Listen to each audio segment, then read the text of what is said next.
Sure.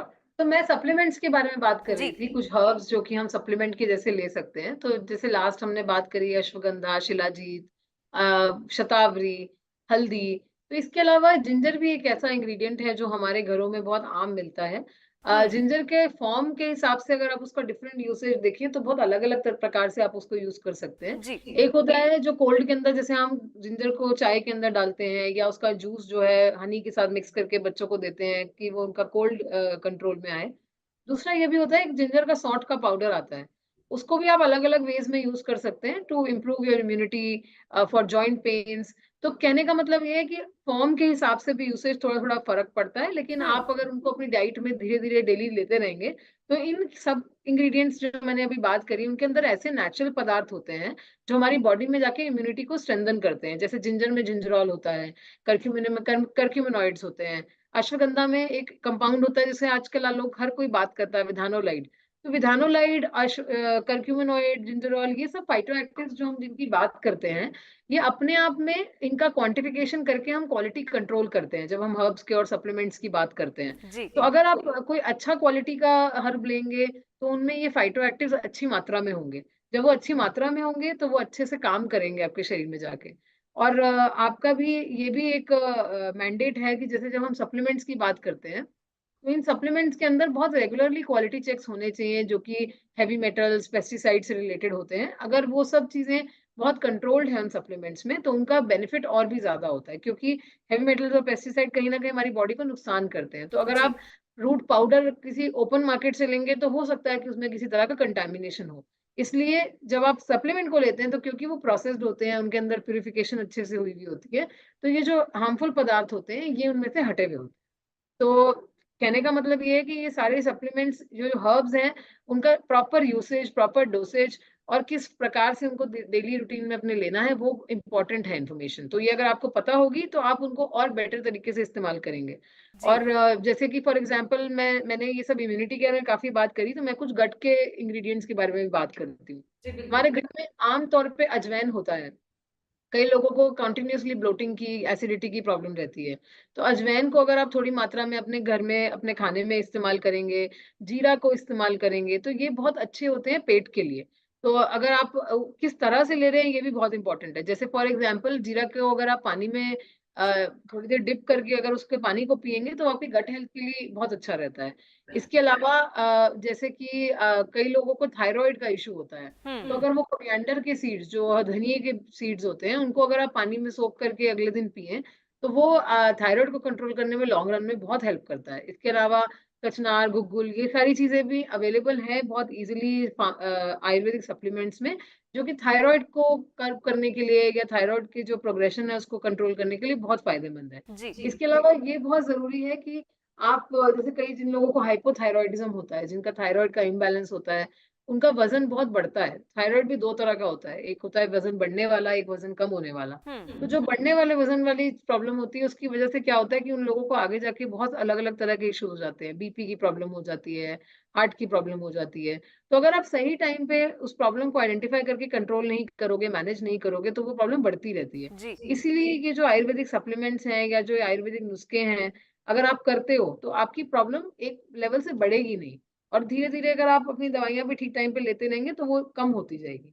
यही reason है supplements लेने का और ये जो हमारे घरों में या जो हमें ईज़िली एक्सेसिबल इंग्रीडिएंट्स हैं, अगर हम उनका यूसेज अच्छे से समझ लें, तो हुँ, हम बहुत सारे प्रॉब्लम्स को अपनी लाइफ़ में बढ़ने से रोक सकते हैं।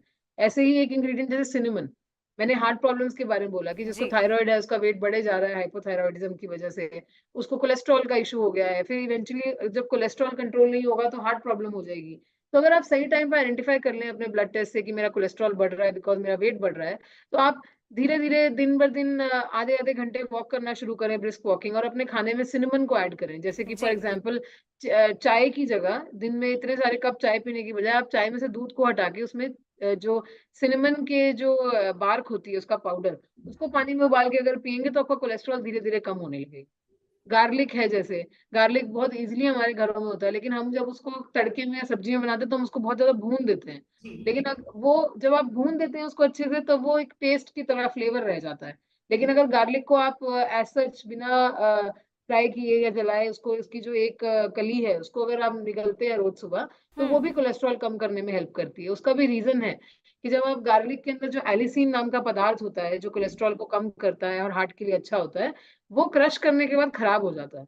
इस वजह से जब आप उसको अपने खाने के अंदर पकाते हैं, तो उस जो कंपाउंड का बेनिफिट है वो आपको नहीं मिलता। आपको उसका बेनिफिट लेने के लिए उसको एक किस्म एक तरीके से लेना पड़ेगा, जी। तभी उसका जो फायदा है वो आपको मिलता है। और यही रीजन है कि हर कोई उन चीजों को फॉलो नहीं कर पाता घर में, इसलिए गार्लिक के ऑयल के ड्रॉप्स आ गए हैं मार्केट में।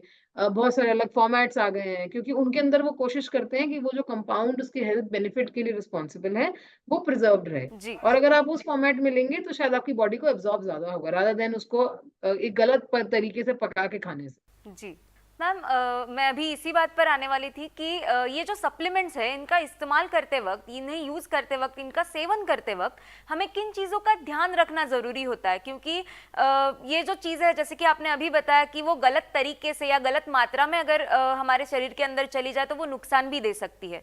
तो ऐसी कौन सी चीज़ें हैं जिनका हमें ध्यान रखना ज़रूरी है? देखिए, एक होता है जो हम कहते हैं फूड एंड सप्लीमेंट या फूड एंड ड्रग इनकम्पैटिबिलिटी। तो ये बहुत जरूरी है। जैसे क्या होता है कि कई लोग सोचते हैं कि हर दवाई को दूध के साथ खा लेने से वो बॉडी को अब्जॉर्ब होती है, जबकि ऐसा नहीं है। कई बार ऐसी दवाइयां होती हैं या विटामिन मिनरल के कॉम्प्लेक्सेस होते हैं जिनको दूध के साथ कभी भी लेना नहीं चाहिए, क्योंकि अगर आप दूध के साथ लेते हैं तो उसका एब्जॉर्प्शन बॉडी में रुक जाता है, वो एब्जॉर्ब ही नहीं होती, और वो दूध के जो कंपाउंड होता है उससे चिपक के बॉडी से एज इट इज निकल जाती है यूरिन या स्टूल के थ्रू। जी। तो इसलिए ये जरूरी है कि आप हर चीज को, पहली बात तो दूध और चाय के साथ ना लें, क्योंकि दूध और चाय के साथ तो कोई चीज बॉडी को कभी कभार लगती ही नहीं है। चाय के अंदर भी एक पदार्थ होता है जैसे हम कहते हैं कैफीन। उसकी एक आदत होती है कि अगर आप चाय के साथ कोई भी चीज को लेंगे और उसके अंदर आयरन होगा, तो वो बॉडी में एब्जॉर्ब होगा ही नहीं, वो आयरन को अपने साथ लेके बॉडी से यूरिन की फॉर्म में जी। निकल जाता है। तो इसलिए सबसे पहले जरूरी है कि आप सप्लीमेंट्स को पानी के साथ लें। कोशिश करें, अगर आपको ब्लोटिंग और गैस का इश्यू नहीं है तो खाली पेट लें, क्योंकि उसमें क्या होता है कि वो हमारी बॉडी में एब्जॉर्ब अच्छे से होते हैं, तब हमारी गट क्लीन रहती है। तो आप समझिए कि जो हमारा डाइजेस्टिव सिस्टम है वो एक पाइप की तरह है, तो वो अगर क्लीन होगा तो एब्जॉर्प्शन बेटर होगी। अगर उसमें ऑलरेडी ब्लॉकेजेस होंगी और बहुत सारा खाना होगा तो एब्जॉर्प्शन बहुत पुअर हो जाएगी। तो अगर आप सप्लीमेंट्स खा भी रहे हैं तो वो आपकी बॉडी को लगेंगे ही नहीं, तो उसका आपको फायदा नहीं होगा। तो इसलिए वो किस वक्त पे ले रहे हैं, किस व्हीकल के साथ ले रहे हैं, व्हीकल माने कि पानी के साथ ले रहे हैं या किसके साथ ले रहे हैं, ये बहुत जरूरी है। और इसके अलावा किस टाइम पे ले रहे हैं, ये भी बहुत जरूरी है। मैम, ये जो डेफिशिएंसीज के बारे में आपने बात की, तो मैं आपसे ये पूछना चाहूँगी कि क्या ये डेफिशिएंसीज है वो उम्र के हिसाब से अलग अलग उम्र में अलग अलग डेफिशिएंसी हो सकती है, या फिर किसी भी उम्र में हमें किसी भी विटामिन की या फिर मिनरल्स की डेफिशिएंसी हो सकती है? देखिए, डेफिशिएंसीज बहुत डिपेंड करती हैं इस बात पे कि आपका खान पान कैसा है, मतलब आपका जी। खाना पीना किस तरह का है। आपके जैसे कई बच्चे होते हैं वो बचपन से ही हरी सब्जियां नहीं खाते, क्योंकि उनके घर वालों ने उनको इंट्रोड्यूस नहीं की होती। जी। उनका बस चिप्स पे या जंक फूड पे ध्यान होता है, तो ऐसे बच्चों में आप देखेंगे कि हेल्थ इश्यूज बहुत ज्यादा होते हैं उनको। अर्ली डायबिटीज हो जाती है, अर्ली वेट गेन हो जाता है, आंखें कमजोर हो जाती हैं। तो इसलिए ये सारी चीजें कि किस तरह की डेफिशिएंसी है आपको, ये बहुत डिपेंड करता है कि आपका खाना पीना कैसा है। अगर वो ठीक नहीं है तो आपको बचपन में ही ये प्रॉब्लम्स हो सकती है।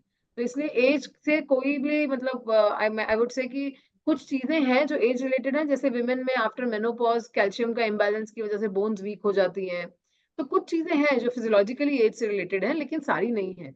बहुत हद तक ये सब अगर आप अपनी डाइट कंट्रोल करें तो मैनेज कर सकते हैं। जी। इवन ओल्ड एज में भी अगर आपकी डाइट पे कंट्रोल है, आप प्रॉपर सप्लीमेंट्स ले रहे हैं, तो कई प्रॉब्लम्स आपको होंगी ही नहीं।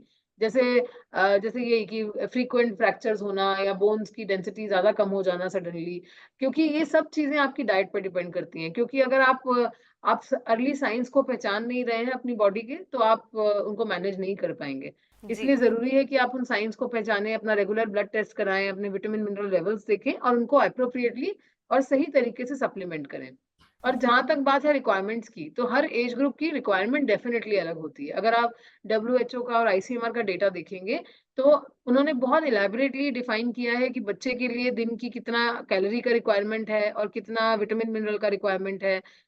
एक मिडिल एज वुमेन और मेन के लिए क्या रिक्वायरमेंट है, ओल्ड एज में क्या रिक्वायरमेंट है। अगर आप सेडेंट्री वर्कर हैं, सेडेंट्री मतलब अगर आपका काम ऐसा है कि आपको बहुत घंटों तक स्क्रीन के आगे बैठे रहना है, आपकी मोबिलिटी कम है, तो जी। आपका क्या रिक्वायरमेंट है विटामिन मिनरल का और एनर्जी का।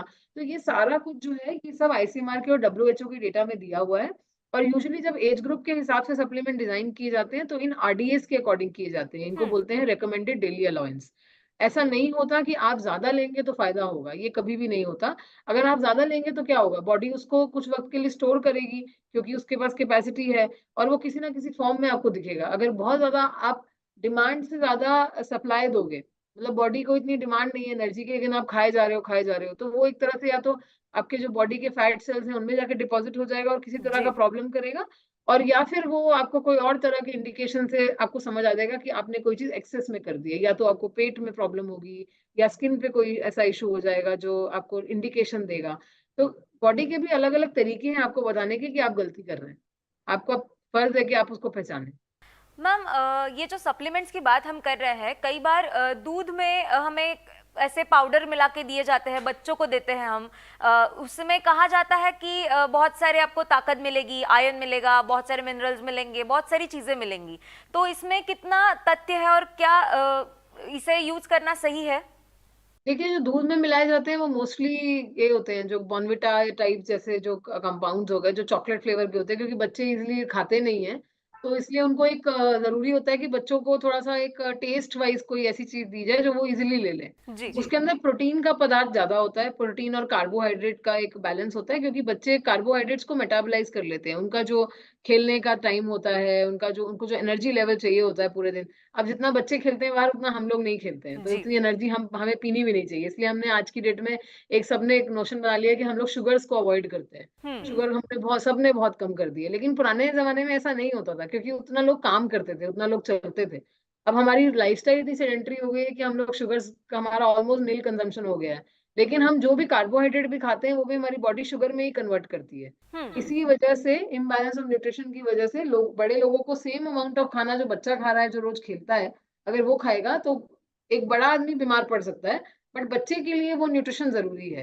तो इस वजह से बच्चों के लिए प्रोटीन्स और कार्बोहाइड्रेट्स के कॉम्बिनेशन में विटामिन मिनरल्स जो डाले जाते हैं, क्योंकि जिस फॉर्म में उन सब चीजों को मिक्स किया जाता है वो दूध के अंदर एब्जॉर्ब बेटर होंगी बच्चों के लिए, और उसका टेस्ट उनके लिए एप्लीकेबल रहेगा, उनके लिए कंपैटिबल रहेगा, तो वो उनके लिए बहुत सेंस बनाता है। लेकिन कई बार ऐसा होता है कि हमें पता नहीं चलता है कि वो बच्चे लैक्टोज इंटॉलरेंट हैं, या उनके सिस्टम के अंदर एक एंजाइम जो दूध को डाइजेस्ट करने में हेल्प करता है वो जी। मिसिंग है, जिसे कहते हैं।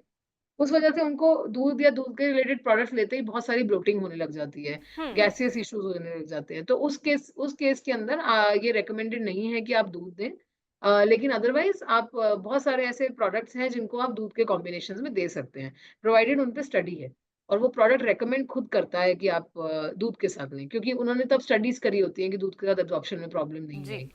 Thank you so much ma'am, आप हमसे जुड़ी, आपने इतनी अच्छी जानकारी दी, इसके लिए आपका बहुत बहुत शुक्रिया।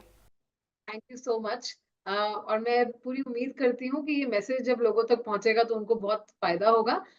एक लास्ट एडवाइस मेरी रहेगी कि जब भी आप ये सप्लीमेंट्स परचेज करें या मार्केट जाएं, तो उनके लेबल्स को बहुत ध्यान से पढ़ें। एक जागरूक नागरिक होने के नाते आपका पूरा फर्ज है कि आप उसको अच्छे से समझें, उस पे क्या लिखा है, क्योंकि वो लेबल जो है वो आपसे बात कर रहा होता है, हमेशा वो आपको बहुत चीजें बता रहा होता है।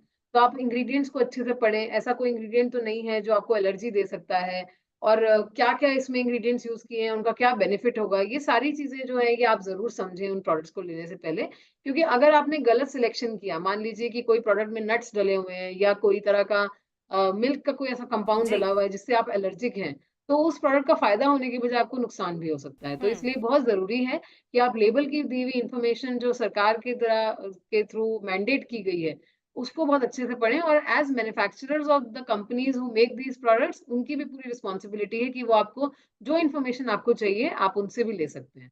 तो जागरूक रहिए। जी जी। Thank you so much ma'am. दोस्तों, अभी डॉक्टर कृति जी ने हमें बताया कि अगर हम बाजार से कुछ सप्लीमेंट्स लेते हैं तो उनका लेबल देखना बहुत ही जरूरी होता है। तो इसी थॉट के साथ अब अपनी होस्ट और दोस्त कल्पिता को इजाजत दीजिए, फिर मुलाकात होगी क्या करे क्या ना करे के अगले एपिसोड में।